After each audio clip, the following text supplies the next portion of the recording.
Hello students, I hope you are doing well and welcome to another video of Dave classes. Let us start with our chapter Living Things in Ecosystems. The Earth is the only planet having life on it. It is the home to a large variety of life forms, ranging from microscopic organisms to larger plants and organisms. The most important factors that make life on the Earth possible are listed below. First, it is at right distance from the sun. This means कि अर्थ का जो distance है ना वो सन से एकदम optimum है, मतलब ज़्यादा दूर भी नहीं है ज़्यादा पास भी नहीं है, एकदम बराबर डिस्टेंस पे अपनी अर्थ सिचुएटेड है. Second, presence of water. सिर्फ अभी तक हमारे अर्थ पे ही वाटर का प्रेजेंस साइंटिस्ट्स को मिला है और कहीं नहीं मिला है, कोई भी प्लांट पे नहीं मिला है. सो उसकी वजह से लाइफ हमारे अर्थ पे पॉसिबल हो पाती है. Then third is presence of atmosphere. Presence of atmosphere मतलब क्या है? हवा, बायोस्फीयर. हवा जो होती है ना, जो ऑक्सीजन हम लेते हैं, वो पॉसिबल करता है लाइफ फॉर्म्स को अर्थ के ऊपर. And the last one is presence of solid crust. अब ये सॉलिड क्रस्ट क्या है? पिज़्ज़ा क्रस्ट नहीं. जो अर्थ की जो मिट्टी होती है ना, ग्राउंड जो होता है ना, वो सॉलिड है. उस पर अपन कैसे बिल्डिंग बनते हैं, आप लोग जिस घर में बैठे हो अभी, वो सॉलिड क्रस्ट पे बना है, बिल्डिंग बनी है ना. उस बिल्डिंग किसके ऊपर बनी है? अर्थ के ऊपर बनी है. तो लैंड जो होता है ना, वो लैंड सॉलिड है अपना. ऐसे अपने अगर रेगिस्तान में गए, राजस्थान रेगिस्तान में वहाँ पे है, तो वहाँ पे अगर आपने बिल्डिंग बनानी चाहिए ना, वो गिर जाएगी, वो बनेगी ही नहीं, बिकॉज वहाँ पे सैंड बहुत है और सैंड फिसलती है, उससे ज़्यादा जल्दी गड्ढा नहीं बनता. That is why presence of solid crust is necessary for supporting life. Abiotic factors. The abiotic factors in an ecosystem include all the non-living elements of the ecosystem.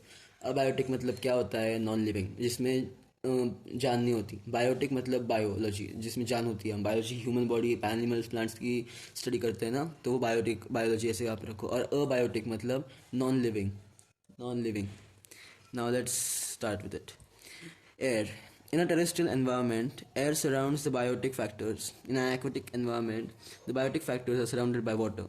Changes in the chemical composition of the air, like air pollution from cars or factories, impacts everyone who breathes the air. इसमें क्या बोला है हमें? Simple, हवा में जो pollution होता है उससे हम सब की लाइफ ख़राब होती है.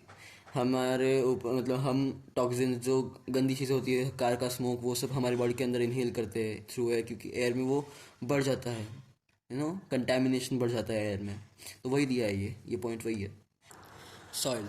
Most plants need soil for nutrients and to hold themselves in place with their roots. Soil is a reservoir of macronutrients and micronutrients which are required which are required for the growth of plants. Soil is also a habitat for many microorganisms. बहुत simple, ये बहुत simple है. क्या है? Most plants need soil for nutrients. Soil में क्या होता है? न्यूट्रिएंट्स. तो प्लांट वो अब्जॉर्ब करते हैं. And to hold themselves in place with their roots. तो वो क्या करते हैं? प्लांट्स ऐसे हवा में तो नहीं उगते ना, ज़मीन के अंदर उगते हैं.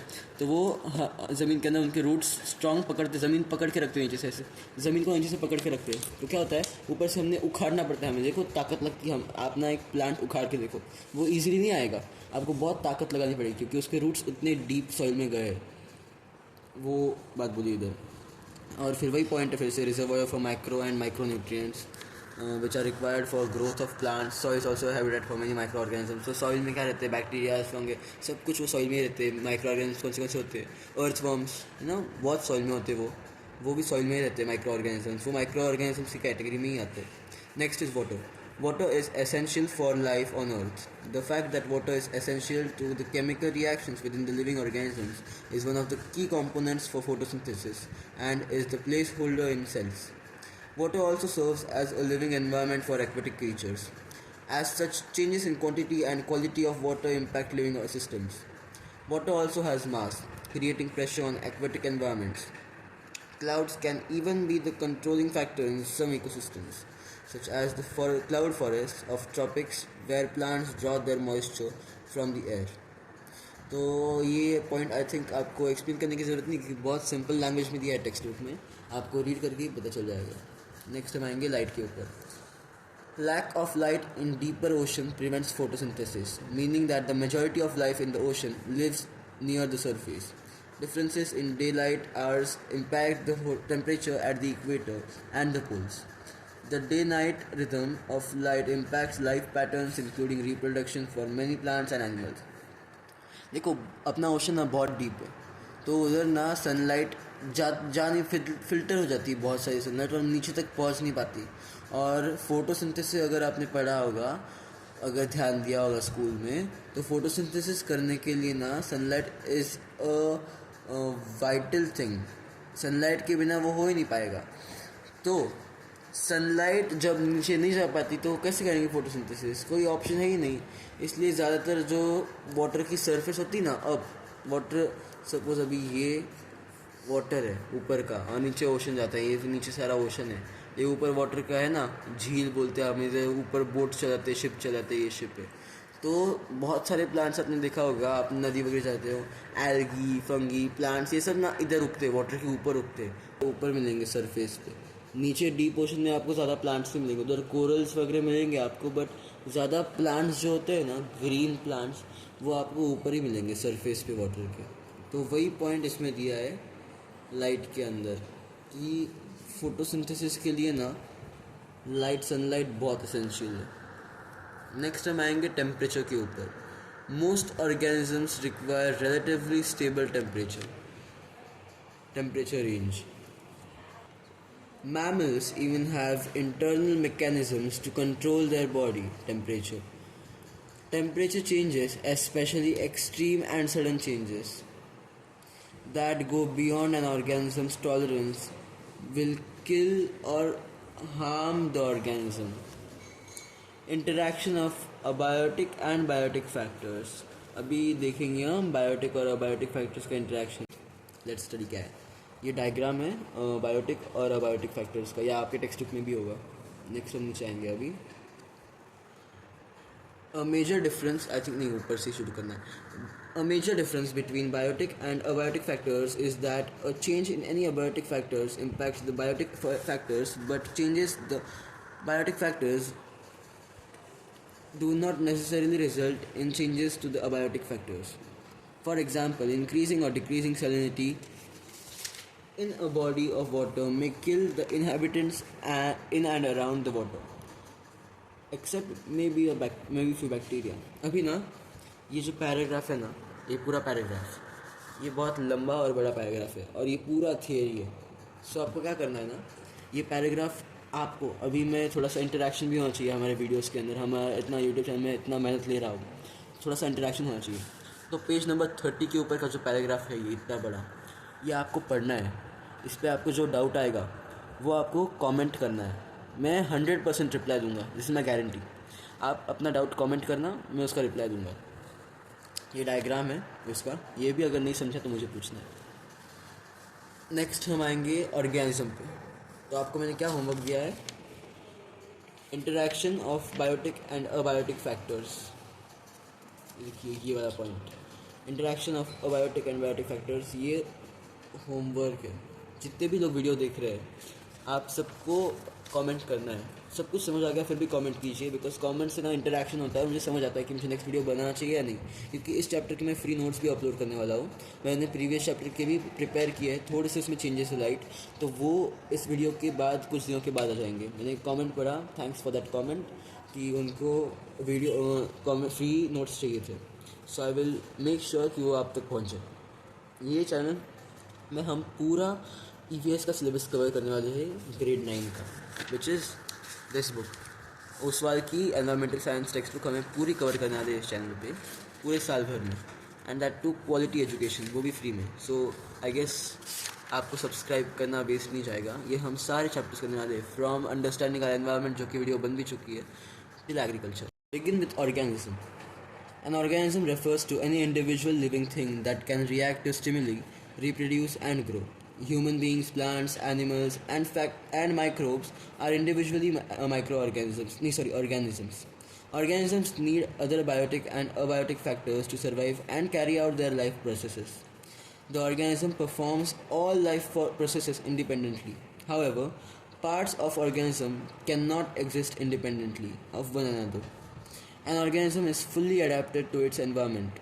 It has a definite lifespan, including the definite series of stages like birth, hatching, growth, maturity, senescence, aging, and death. ये सेनेसेंस है, सॉरी। तो इसमें क्या दिया है हमें, ऑर्गेनिज्म एक इंडिविजुअल लिविंग थिंग को रेफर करते हैं जो कि स्टिमुलाई को रिएक्ट कर सकता है. मतलब हमारे जो 5 सेंसेस है, टच, फील, हियर, विजन और सेंस और टेस्ट, ये सारे जो हमारे सेंसेस है इन्हीं को स्टिमुलाई भी कहते हैं. तो हमें अगर कुछ ऐसा हुआ तो हम लगे रिएक्ट कर सकते हैं ना उस पर कि हाँ कोई तो भी हमें टच कर रहा है, हाँ हमें कुछ तो सुनाई दे रहा है दूर से, कुछ तो दिख रहा है हमें. That is stimuli. इसको हम रिएक्ट करते हैं कि कुछ तो दिख रहा है, हाँ चलो क्या है देखते हैं. Then reproduce and grow. Human beings, plants, animals and microbes are individually organisms. ये सारे ऑर्गेनिजम्स हैं. मतलब लिटरली बैक्टीरिया से लेके प्लांट्स, एनिमल्स, ह्यूमंस, हम खुद ऑर्गेनिजम्स हैं. और ये सारे स्टेजेस हमारी लाइफ में आते हैं, जैसे कि बर्थ, हैचिंग. अभी हैचिंग मतलब ये बर्ड्स में होता है. बर्ड्स जब एग्स ले करते हैं ना तो वो एग्स हैचिंग को उसको हैचिंग दिया है. हमारे ह्यूमन मैमल्स में बर्थ होता है. फिर ग्रोथ वो दोनों में होती है. मैच्योरिटी भी आती है, senescence and ageing and death. Next we come to species. Species is a group of interbreeding organisms that do not ordinarily breed with members of other groups. It is a group of individuals that are genetically related and can breed to produce fertile young ones. Individuals are not members of the same species. If their members cannot produce offspring that can also have children. If a species interbreed freely with other species, it would no longer be a distinctive kind of organism. However, nowadays, due to progress in science and technology, breeding between two species are being carried out. But such processes are artificially enforced by human beings. They do not occur naturally. Population. A population is a group of organisms belonging to the same species that live in the same area and interact with one another. In ecology, a population is a group of individuals of the same species inhabiting the same area and functioning as a unit of biotic community. For example, all individuals of the common grass, Cynodon, in a given area constitute population. Similarly, the individuals of elephants or tigers in an area constitute their population. तो population बहुत easy है. I don't think any doubt होना चाहिए. Read करने में भी textual language is so easy ना. ये बुक का मुझे एक बहुत अच्छी चीज़ लगती है कि टेक्सचुअल लैंग्वेज इस बुक की बहुत ईजी है. इवन 5-year-old पढ़ने के बाद समझ सकता है कि क्या है. बट स्टिल अगर आपको कोई भी डाउट होगा ना, silliest doubt, ask me in the comments. I will 100% reply it. Community.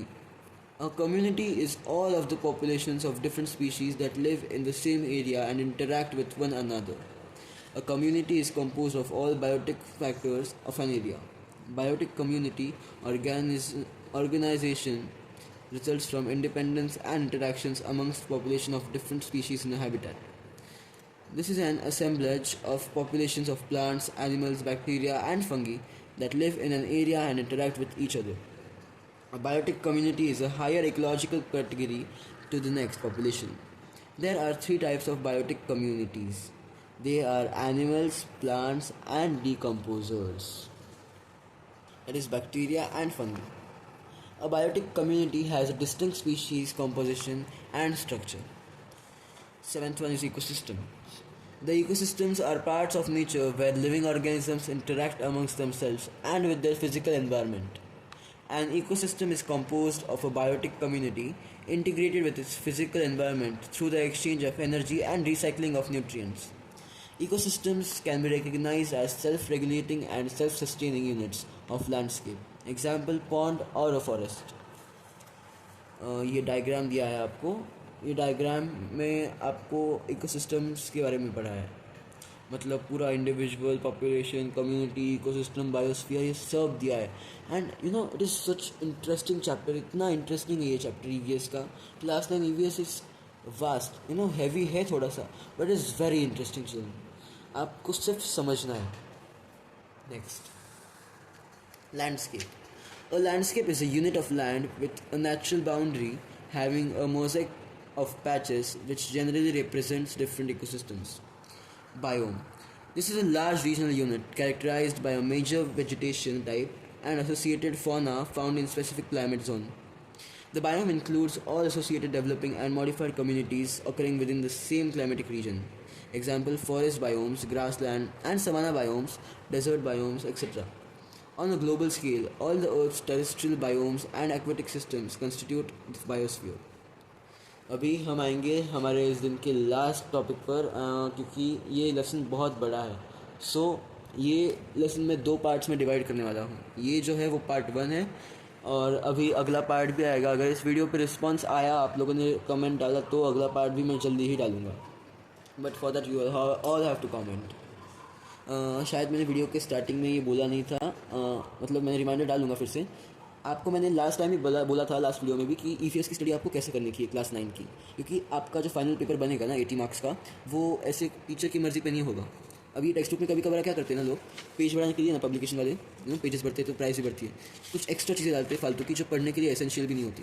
तो आपको क्या करना है ना, इस पेज पे आने का है। सिलेबस ये दिख रहा है आपको, सिलेबस क्लास 9 एनवायरमेंटल साइंस। आपको इधर पूरे सारे चैप्टर्स का सिलेबस दिया है कि ये बोर्ड का सिलेबस है, आईसीएसई के बोर्ड का सिलेबस है, ये आपको दिया है स्टार्टिंग के पेजेस पे। आपको इसी के हिसाब से चलना है, फिर आपको कोई आपका कुछ बिगाड़ नहीं सकता अगर आप इसके हिसाब से चले तो, क्योंकि यही सिलेबस आईसीएसई वालों ने प्रिस्क्राइब किया है, आईसीएसई काउंसिल ने प्रिस्क्राइब किया है, और इसके अलावा ना आपके फाइनल पेपर में लिख के लोग कुछ नहीं आएगा। तो सेकंड लेसन में हमें क्या क्या पढ़ने का है, व्हाट इज़ एन इकोसिस्टम। मतलब स्टार्टिंग का जो लेसन का था वो इतना इंपॉर्टेंट नहीं है, बट आपको इकोसिस्टम जो है उस पर ज़्यादा फोकस करना है। Concept of ecosystems to be explained, biotic and abiotic structures, organisms and species, populations and communities. तो हमने इसमें से क्या क्या कर लिया है, कॉन्सेप्ट्स ऑफ इकोसिस्टम हमने कर लिया है, ठीक है। मैंने बायोटिक और अबायोटिक स्ट्रक्चर आपको बोल दिया। बायोटिक मतलब लिविंग, अबायोटिक मतलब नॉन लिविंग। बायोटिक के example humans, cats, dogs, species. Abiotic के एग्जांपल्स पत्थर ले लो, वाटर ले लो, हवा ले लो, okay. Then organism and species हमने जस्ट किया, पॉपुलेशंस और कम्युनिटीज़ हमने जस्ट ये सब कुछ खत्म किया। नेक्स्ट क्या है, हैबिटेट एंड इकोलॉजिकल नीश। अब ये हैबिटेट एंड इकोलॉजिकल नीश ना, ये नेक्स्ट पार्ट में कवर होगा। तो ये और 3 टॉपिक्स बचेंगे आपके। मैंने पहला टॉपिक कवर किया है इसमें, बाकी का आपके नेक्स्ट वीडियो में कवर होंगे। Now let us do the last topic for the day, biosphere. The entire inhabited part of the earth and its atmosphere, including the living components, is called the biosphere. The global environment consists of 3 main subdivisions. The hydrosphere, which includes all water components. मैं आपको पहले बोल दिया था, hydrosphere मतलब all water components, पानी, झील, lake, सब कुछ, सीज, ओशंस, लेक्स, जितना भी ये पानी धरती पे, वो सारा आता है हाइड्रोस्फीयर के अंदर। Next is lithosphere, comprises of solid components of Earth's crust. मैंने आपको बोला था Earth's crust का solid components जितना भी है, रॉक्स वगैरह, वो सारा आता है लिथोस्फीयर के अंदर। पिज़्ज़ा का क्रस्ट नहीं, अर्थ का क्रस्ट, याद रखना। And the third one is atmosphere, form of the gaseous envelope of the earth. The biosphere consist of the low atmosphere, the land and the oceans, rivers and lakes, where living beings are found. And मतलब क्या है अब ये, the atmosphere formed of gaseous envelope. मतलब atmosphere क्या है, मैंने आपको स्टार्टिंग को बोला था। तो इस पर आप लोग एक होमवर्क ले लो। आपको हाइड्रोस्फीयर, लिथोस्फीयर, एटमॉस्फेयर तीनों की डेफिनेशन कमेंट बॉक्स में टाइप करने की है। That's a homework for you guys. अभी जल्दी टाइप कर लो, मैं आपको 5 सेकंड का टाइम देता हूँ, जल्दी जाओ, वीडियो पॉज कर लो। नेक्स्ट हम आएंगे इस पर, ये पॉइंट एक्सप्लेन करना रहेगा। The atmosphere formed of gases envelope. Atmosphere क्या होता है, अपने आसपास जो भी है हवा, उसको एटमॉस्फेयर कहते हैं, जिसमें बहुत सारे गैसेस कंप्राइज होते हैं। The biosphere consist of the lower atmosphere, the land and the ocean, rivers and lakes, where living beings are found. तो बायोस्फीयर कंसिस्ट करता है लोअर एटमॉस्फेयर का और लैंड और ओशंस का। मतलब बायोस्फीयर मैंने आपको पहले भी बोला था, ये लिथोस्फीयर, हाइड्रोस्फीयर और एटमॉस्फेयर, ये तीनों का मिक्सचर बना के बनता है बायोस्फीयर। बस इतना ही आपको लर्न करने का है इसमें, बस बाकी कुछ नहीं है। इसी पे आपको सवाल पूछेंगे या शायद पूछेंगे भी नहीं इससे सवाल। That's it. और आगे का हैबिटेट एंड इकोलॉजिकल नीश हम नेक्स्ट पार्ट में करेंगे।